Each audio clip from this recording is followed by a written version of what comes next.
Masieri. Me invitaron a hacer una reflexión por este nuevo 24 de marzo, este aniversario del fatídico golpe de 1976. Y en esa reflexión me puse a pensar que en la mayoría de los países del mundo, un feriado es un día festivo que interrumpe, digamos, el calendario laboral ordinario de los trabajadores.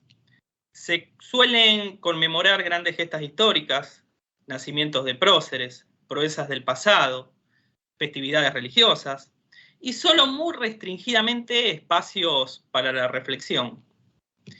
El caso argentino va de suyo que parece celebrar la muerte de los patriotas, por ejemplo, y no sus nacimientos. Y ahí hay una primera paradoja de alarma.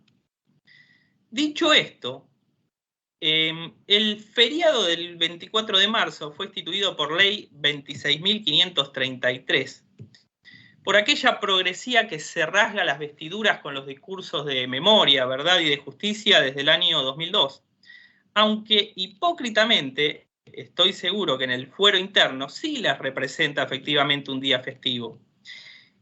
Y digo esto porque causalmente, más que casualmente, la mayoría de ellos con sus propias vivencias personales o con el séquito de adláteres póstumos que pregonan la misma ideología, el 24 de marzo de 1976 celebraron abiertamente el secuestro torsivo de una digna presidente constitucional de la Nación Argentina.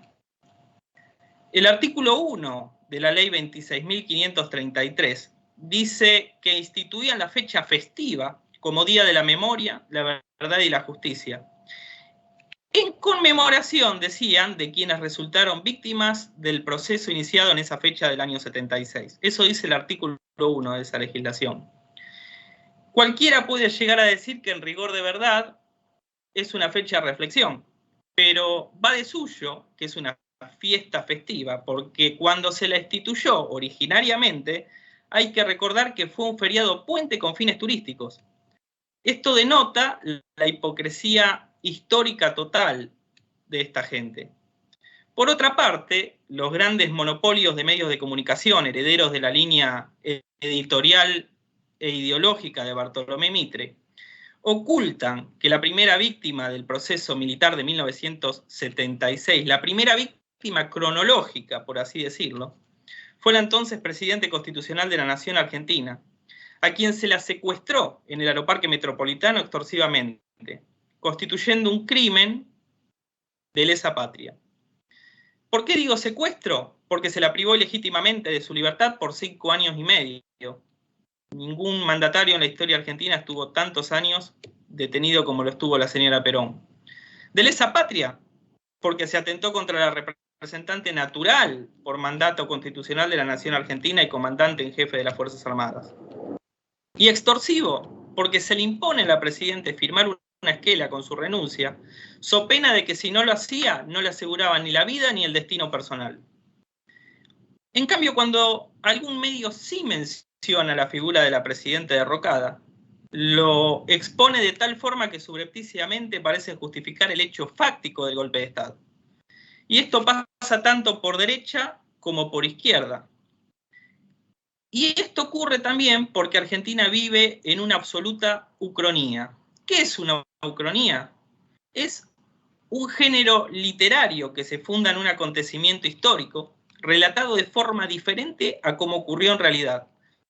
Es decir, que se hace una ficción de un hecho que aconteció en la realidad. El relato del 24 de marzo es ucrónico. Los rasgadores de vestiduras y campeones de los derechos humanos, en su mayoría fueron cómplices de ese golpe. Algunas mujeres nucleadas en Madre de Plaza de Mayo incluso, confesaron haber colgado banderas argentinas en los balcones aquel fatídico día. Los diarios La Nación, Clarín, La Opinión, La Prensa y toda la panfletería de menor tirada presentaban a los comandantes como los garantes paladines que venían a redimir la nación, a traer orden, seguridad y progreso. De hecho, se puede recordar la revista Gente con todas unas páginas en colores grises y blancos y negros y un final de contratapa a color con la imagen de los 3 comandantes. Balbín, por ejemplo, golpeando las puertas de los cuarteles porque sabía que no iba a ganar una elección ni de club de barrio ni de una asociación vecinal. Los correligionarios radicales, por ejemplo, que ocuparon 310 intendencias durante toda la dictadura. O el propio Ernesto Sábato, autor del Nunca Más, que decía en mayo del 76 que le agradeció personalmente a Videla el golpe del 24 de marzo, que salvó al país de la ignominia y le manifestó la simpatía, entre tantos conceptos laudatorios que le propinó. Lo mismo hizo el republicano, entre comillas, Jorge Luis Borges, o los traidores enquistados en el propio PJ, nucleados en el grupo de trabajo de la Cámara de Diputados, que boicotearon a más no poder el normal funcionamiento del poder legislativo, y a quienes la dictadura no solo que no los tocó, sino que encima algunos ocuparon puestos de gobierno. O por ejemplo el Partido Comunista, que como en toda su historia celebró todos los golpes de Estado, menos va de suyo el de 1943, por supuesto.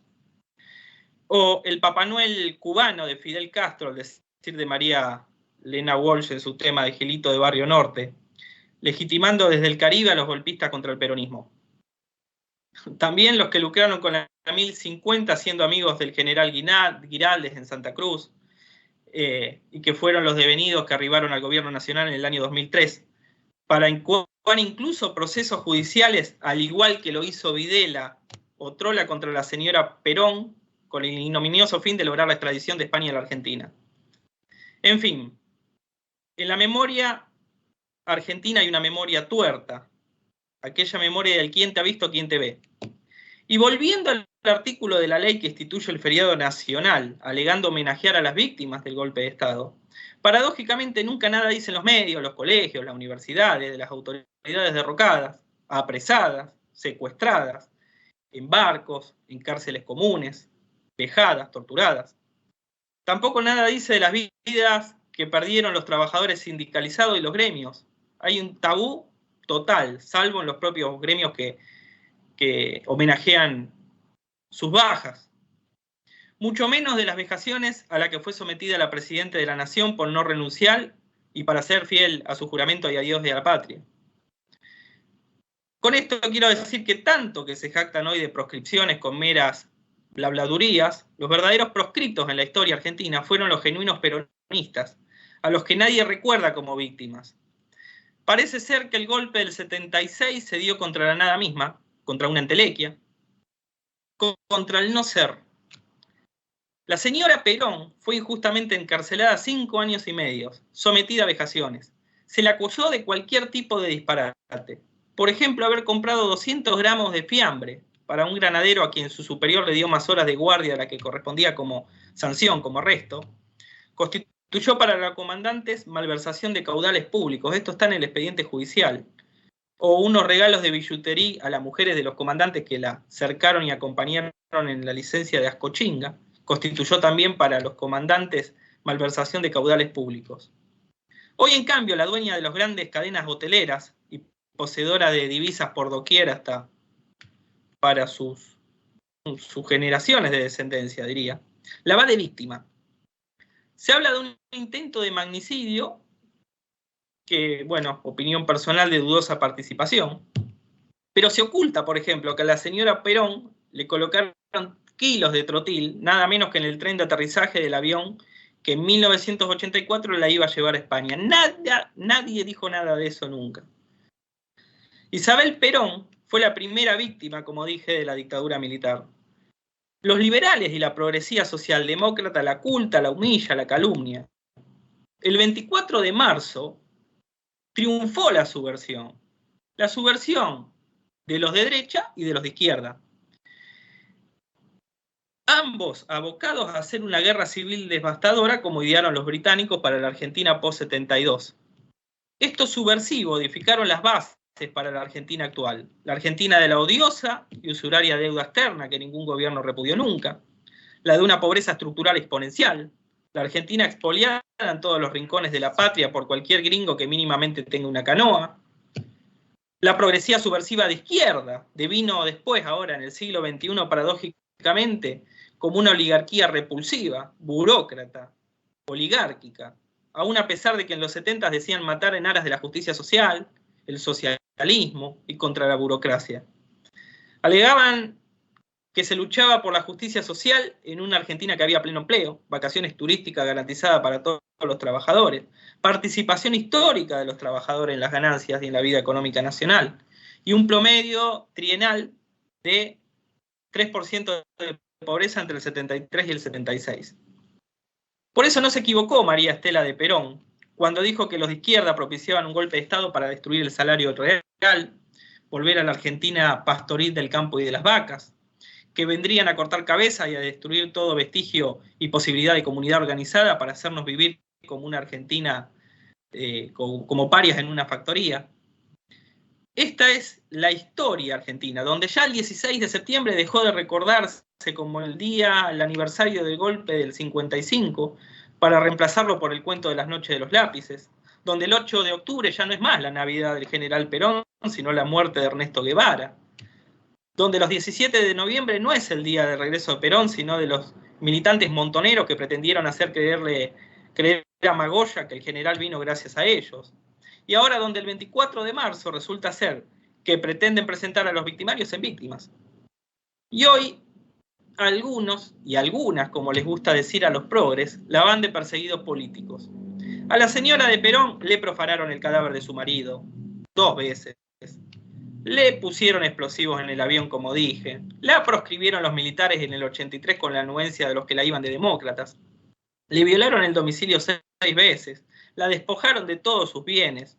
La encarcelaron. La exiliaron hasta el día de hoy.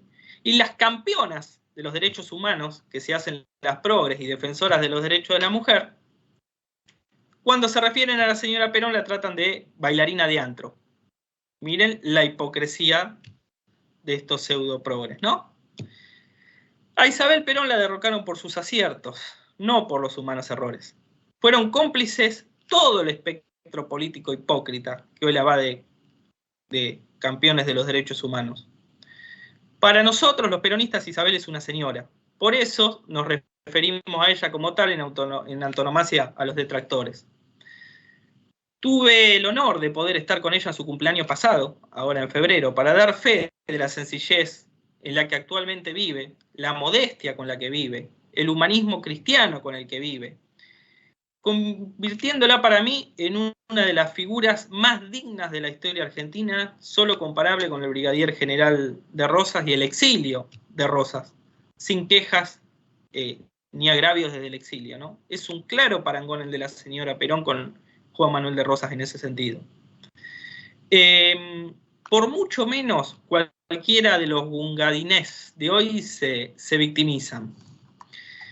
Decía, por ejemplo, Arguindegui, el 25 de marzo de 1976, que el fin del golpe de Estado era convertir a la Argentina, o convertir al país en una Argentina del 3 de junio de 1976. Eso está declarado en el diario La Nación de esa fecha. Y lo convirtieron. Lo convirtieron porque esta es la Argentina de los robustianos Patrón Costas. Y a las pruebas nos remitimos. Por eso, el 24 de marzo, como reflexión, y con esto concluyo, es el triunfo de la subversión. Subversión de derecha e izquierda. Subversión financiada y propiciada por el Departamento de Estado americano, por la CIA, entre otros servicios de las potencias mundiales. Y si nos abocamos a mirar los informes de inteligencia de la época, que ya están desclasificados y no son secretos de Estado para nadie, se puede decir que el propio informe de Lord Franks de marzo del 76, o las conversaciones entre Robert Hill y Henry Kissinger, concluyen que a la señora había que derrocarla por sus políticas nacionalistas. Por eso digo que se la derroca por sus aciertos y no por sus errores. La nacionalización de las bocas de expendio del petróleo, la ley de contrato de trabajo, no contraer un solo dólar de empréstito a pesar de las presiones internacionales, la ley de la nacionalización de los depósitos bancarios, la ley de represión contra el narcotráfico, donde ella prácticamente hizo un discurso impresionante que dijo: ay de la Argentina cuando le introduzcan a los chicos la droga en las escuelas primarias. Yo soy de Rosario, o nacido en Rosario, mejor dicho, y este es el panorama desgraciadamente, que auguró la expresidenta argentina. Bueno, esta es una reflexión que quiero hacer en aras de este día, que más de la memoria, verdad y justicia, es el día de la hipocresía total y de la amnesia y de la tergiversación histórica, la Argentina de la ucronía. Y para los peronistas de buena fe, vaya el homenaje a la señora Presidente Perón, exiliada actualmente en Madrid, a quien ni siquiera se le permite que le entronicen el busto, su busto, como marca la legislación, en el hall de honor de la Casa Rosada. Les agradezco por la posibilidad de participación. Decir siempre la verdad primero tiene un precio.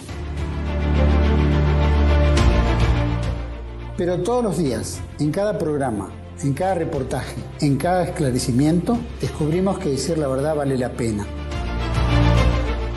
Decir siempre la verdad tiene un precio. Pero cada vez que recibimos tu apoyo, entendemos que seguir luchando vale la pena. Dependemos de tu ayuda. TLV1, toda la verdad primero.